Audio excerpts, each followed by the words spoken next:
राम, शंखनाद में आपका स्वागत है।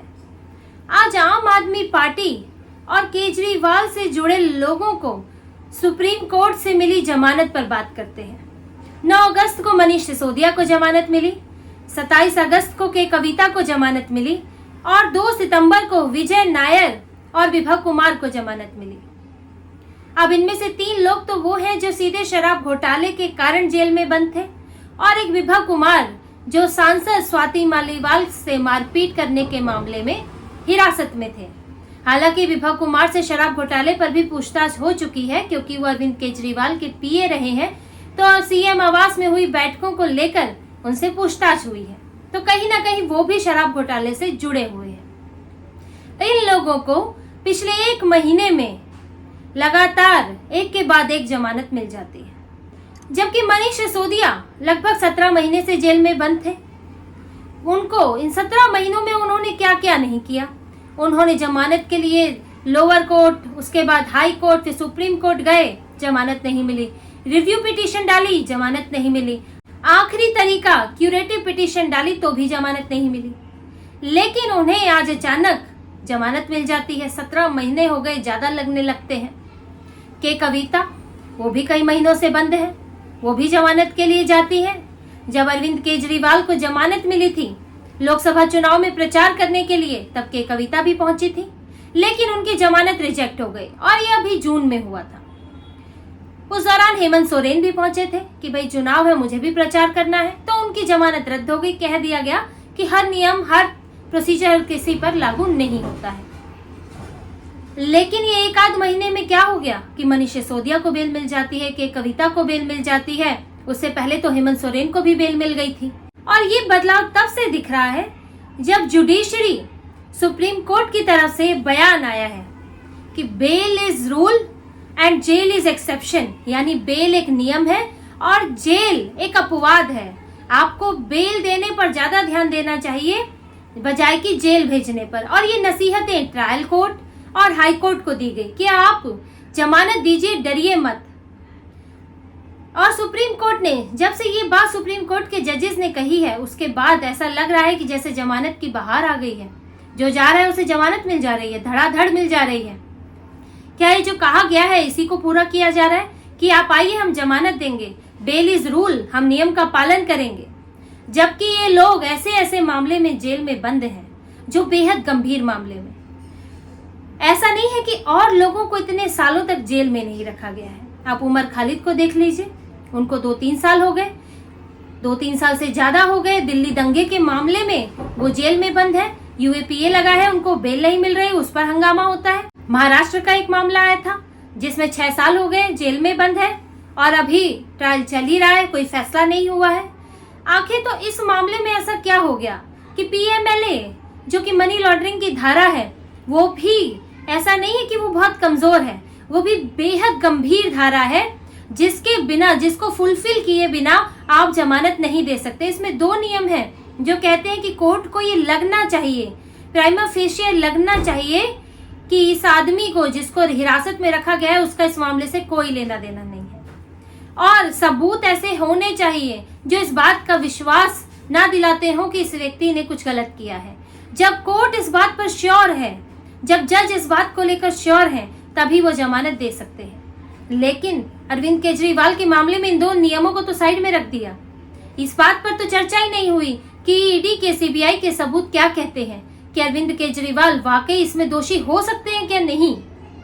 इस बात का आपको लगता है अगर 50-50 चांस भी है तो कोर्ट जमानत नहीं दे सकता। उसको इन चीजों पर खरा उतरना चाहिए।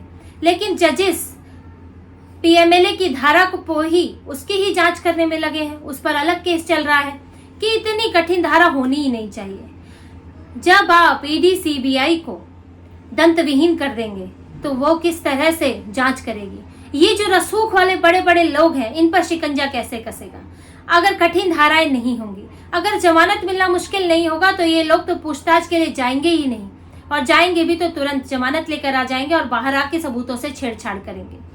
क्यों अरविंद केजरीवाल को जब पहली बार बेल दी गई थी तो कहा गया था आप सचिवालय मत जाइए, आप अपने दफ्तर नहीं जा सकते। आज जब विजय नायर को जब बेल दी गई तो विजय नायर को कहा गया कि वो भी कई चीजों की रिस्ट्रिक्शन उन पर लगाई गई। आज जब विभा कुमार को बेल मिली तो उन्हें भी कहा गया, उन पर भी रिस्ट्रिक्शन लगी कि वो अरविंद केजरीवाल के घर नहीं जा सकते, वो फिर से पीए का पद नहीं संभाल सकते, वो अपने मामले पर मीडिया में बात नहीं कर सकते, जिससे कि मामला जो है प्रभावित हो सकता है। क्यों आपने रिस्ट्रिक्शन लगाई? क्योंकि आपको लगता है कि उनके बाहर जाने से केस प्रभावित हो सकता है, तो आप बाहर जाने क्यों दे रहे हैं? जबकि पुलिस, सीबीआई, ईडी इसका विरोध कर रही है। विभा कुमार के मामले में पुलिस ने कहा है कि ये बहुत बड़ी कॉन्स्पिरेसी हो सकती है। स्वाति मालीवाल, एक महिला के साथ इस तरह का अपराध हुआ है, उनकी गरिमा को ठेस पहुंचाई गई। फिर उस पे जो सीसीटीवी आधी अधूरी फुटेज आई, वो कैसे हुआ? सीएम आवास से फुटेज लीक कैसे हो रही है? हम तो उन पुलिस वालों से भी जांच कर रहे हैं, उन गार्ड से साथ जांच कर रहे हैं जो सीएम के घर पर तैनात है, उनसे पूछताछ कर रहे हैं। तो अभी बेल नहीं दी जानी चाहिए, लेकिन जज साहब ने दे दी। विजय नायर की बात करते हैं। विजय नायर, इस मामले में अरविंद केजरीवाल के पास सीधा नाम विजय नायर का आता है, क्योंकि सूत्रधारों में भी अरविंद केजरीवाल को सूत्रधार बताया है और उन्होंने विजय नायर की मदद से ये सब किया। ऐसा ईडी और सीबीआई का आरोप है कि विजय नायर, जो ओनली मच लाउडर के डायरेक्टर रहे, फिर आम आदमी पार्टी से जुड़े, उनके कम्युनिकेशन विंग में गए, फिर वो बकार्डी और इंडोस्प्रिट जैसी कंपनियों से जुड़े हुए थे। वहां से आइडिया आया कि एक शराब नीति लाई जाए जिससे रिश्वत ली जाए, करोड़ों की गोवा का चुनाव लड़ा जाए, और फिर उसके कैसे साउथ ग्रुप से उसके जरिए कांटेक्ट किया गया। ये कोई छोटा मोटा अपराध नहीं है। हाँ, वो सरकारी गवाह बन गए हैं, लेकिन बाहर जाके मनीष सिसोदिया बाहर, विजय नायर बाहर, अरविंद केजरीवाल बाहर, वो कभी भी पलट सकते हैं। क्या बात हो, क्या मिले, कौन जाने। के कविता, साउथ ग्रुप को मोबिलाइज करने में उनका ही हाथ बताया जा रहा है। वो केसीआर की बेटी है, बीआरएस की लीडर है, वो छोटी मोटी नेता नहीं है। आपने उन्हें बेल दे दी। अब वो बाहर जाके, उनको पता है पूछताछ के दौरान किन किन लोगों का नाम सामने आया है, किन किन लोगों को शामिल किया गया है, कौन गवाह बना है, बाहर जाके क्या होगा ये कौन जानता है। ऐसे गंभीर मामलों में भी जमानत दे दी गई है। और मनीष सिसोदिया तो खुद शराब आबकारी नीति थे, आबकारी मंत्री थे, उन्होंने तो शराब नीति ही बनाई है। तो बेल मिल जा रही है, कैसे मिल जा रही है? क्या जुडिशरी भी, अब ऐसा लगता है जिस तरह से ट्रेंड दिख रहा है, क्या जुडिशरी भी विपक्ष की बातों से प्रभावित है? जैसा विपक्ष ने एक माहौल बनाया कि बीजेपी जबरदस्ती जेल में भर रही है, ईडी सीबीआई का गलत इस्तेमाल हो रहा है और इन लोगों ने कोई अपराध नहीं किया है, सिर्फ राजनीतिक कारणों से जेल में रखा जा रहा है ताकि चुनाव जीत जाए। क्या जुडिशरी को ये लगने लगा है? क्या जुडिशरी अब इस पर ये विचार नहीं कर रही है कि ये वाकई जो दोषी हो सकते हैं? हो सकता है वाकई इन्होंने इतना बड़ा अपराध किया हो। आखिर ईडी सीबीआई के सबूत भी है। क्या उन सबको इग्नोर करके सिर्फ अपोजिशन की बातों पर ध्यान दिया जा रहा है? और जुडिशरी ने यह ठान लिया है कि सरकार जो अन्याय कर रही है, जैसा कि अपोजिशन कह रहा है, उसका न्याय जो है जुडिशरी दिलाएगी। सरकार जेल में ठूसेगी, हम जेल से बाहर निकालेंगे। ईडी सीबीआई शिकंजा कसेगी, हम शिकंजा ढीला कर देंगे, हम न्याय दिलाएंगे। ये कैसा न्याय है? बिना जिरह के, बिना सबूत देखे, बिना ट्रायल किए आप मान लेंगे? क्या ऐसा हो रहा है? क्या जुडिशरी उनको निरपराध मान रही है? क्या उन्हें दोषी नहीं मान रही है? आखिर क्या वजह है? द्रौपदी मुर्मू राष्ट्रपति, उन्होंने भी मसला उठाया। जुडिशरी के कार्यक्रम में उन्होंने बात की बेल का, डिफॉल्ट बेल की बात की कि जो धारा 479 के तहत जो बेल दी जा रही है, डिफॉल्ट बेल है, उसकी उन्होंने तारीफ की। ठीक है कि डिफॉल्ट बेल, अगर कोई अपने जितनी उसको सजा होनी चाहिए किसी अपराध में, उसका 1/3, 1/3 हिस्सा जेल में बिता लेता है, तो वो अपने आप बेल का हकदार हो जाता है।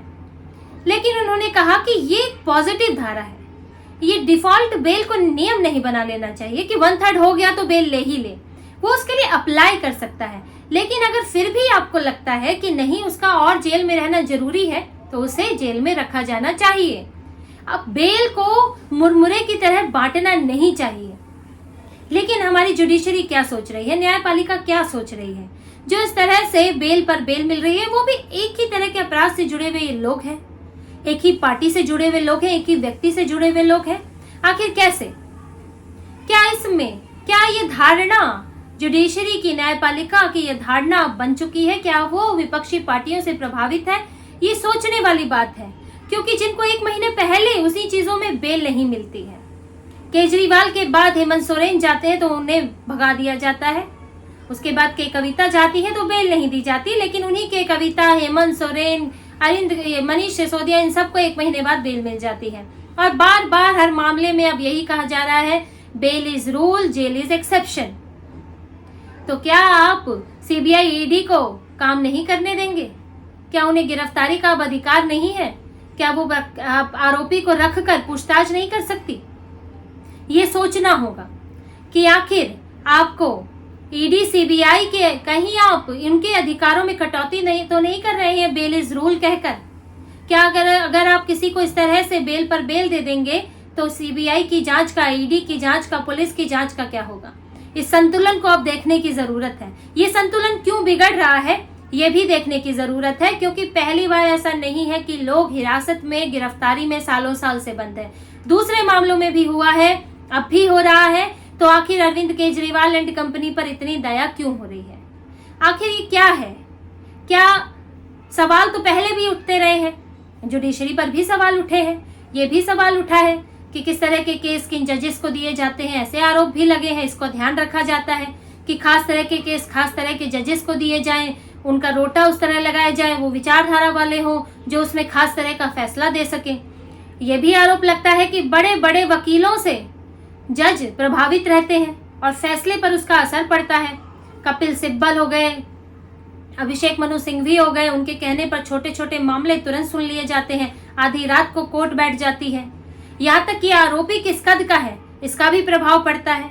तो सवाल तो जुडिशरी पर उठ रहे हैं और इन जमानतों ने तो और सवाल खड़े कर दिए हैं। और इस सवाल पर जुडिशरी को, सरकार को और लोगों को सोचना होगा, क्योंकि ये सवाल अगर इनको हल नहीं किया गया, इन पर चर्चा नहीं की गई तो ये विस्फोट बन जाएंगे। और जुडिशरी जिस तरह से लोग नेताओं पर भरोसा नहीं करते, लोग मीडिया को भी कुछ हद तक, गोदी मीडिया, विपक्ष का मीडिया, इस तरह से चीजें चलने लगी हैं, तो जुडिशरी पर भी ये सवाल उठने लगेगा। तो ये बड़ी गंभीरता का विषय है। इसलिए हमारी जुडिशरी, हमारी न्यायपालिका को विचार करना चाहिए कि क्या विपक्ष की बनाई धारणाएं हमारी जुडिशरी के अंदर भी घर करने लगी हैं? क्या जुडिशरी पूरी तरह से राजनीति से, विपक्ष की बनाई धारणाओं से मुक्त है या नहीं? तो इसी तरह की और खबरें और विश्लेषण आपके लिए लाते रहेंगे। हमसे जुड़े रहिए, सब्सक्राइब कीजिए, कमेंट कीजिए। बहुत बहुत धन्यवाद। जय श्री राम।